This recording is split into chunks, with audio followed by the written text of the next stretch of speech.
If you already own a Tangem wallet or you've been following this channel, this update video matters more than you might think. Not owning one equals to a much higher risk of losing all of your crypto. Plus, with their current deal, it's hard not to get one. Over the past 2 months, Tangem has quietly shipped several changes that affect how you use the wallet day to day and even how you think about self-custody. Now, in the last few weeks as well, there are a couple of signals that show where this product is heading next and whether or not it's still sensible to own one. Let's break it down. Tangem is moving beyond just being a hardware wallet. Recent data shows the company passed 60 million in revenue in 2025 with over 100% year-over-year growth. But here's the key detail. This growth is not just from selling cards, it's coming from people actively using the app after buying the wallet, like I do myself. Now, which means that the direction is very clear. Tangem is pushing towards active usage and not just cold storage, and that explains most of the updates we've seen recently and that I'll cover in this video. Let's talk about a few of the latest app updates and tell you about the most relevant changes first. Now, there are now more supported blockchains and tokens, better Wallet Connect support for dApps, expanded NFT handling, more staking options, and improved transaction controls. Basically, their app is becoming more like a full crypto hub and not just a signing interface where you store and send your crypto to and from, which is only logical, to be honest, because Tangem wants users to stay inside the app and not just rely on external tools. Now, one of the biggest developments which actually made me create this video is the following. Tangem Pay is moving into Europe and the UK, and this rollout is happening in phases in early of 2026. Now, for those of you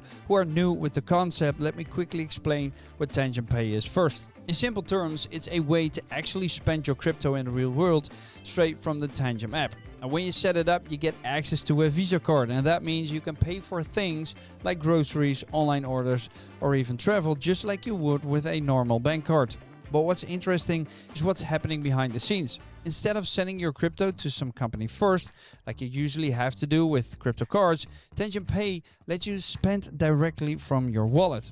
You load it with USDC on Polygon, and when you make a payment, that crypto is used to complete the transaction, while the store just receives regular money. So for you, it feels like you're spending crypto, and for the merchant, it looks like a normal payment. Now here's the part that makes it different. With most crypto cards, you're basically handing over your funds to a third party before you can use them. With Tangem Pay, your funds stay in your control, and nothing happens unless you approve it. But there's a trade-off you need to be aware of as well, because this is connected to the Visa network and you do have to go through KYC. So even though your wallet itself stays private, the payment side of things is regulated.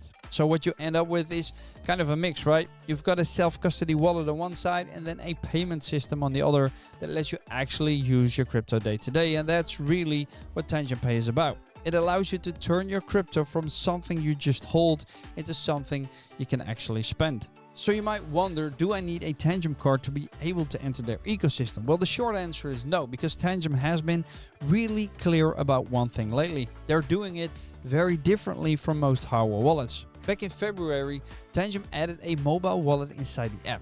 And what that means is that you no longer need a Tangem card to just get started. You can just download the app, create a wallet in a few seconds, and you're in. That's it. It's as easy as that. Your keys are stored directly on your phone, usually inside the secure chip that modern smartphones already have. So it's not just a basic software wallet, it still uses the hardware security of your device. But the real shift here is how people onboard, right? Before, you had to buy the card first, and that was your entry point. And now it's the exact opposite. You can start for free, try everything out, and only move to the card later if you want that extra layer of security. So instead of committing up front, you can ease into it, and that creates two modes inside Tangem now.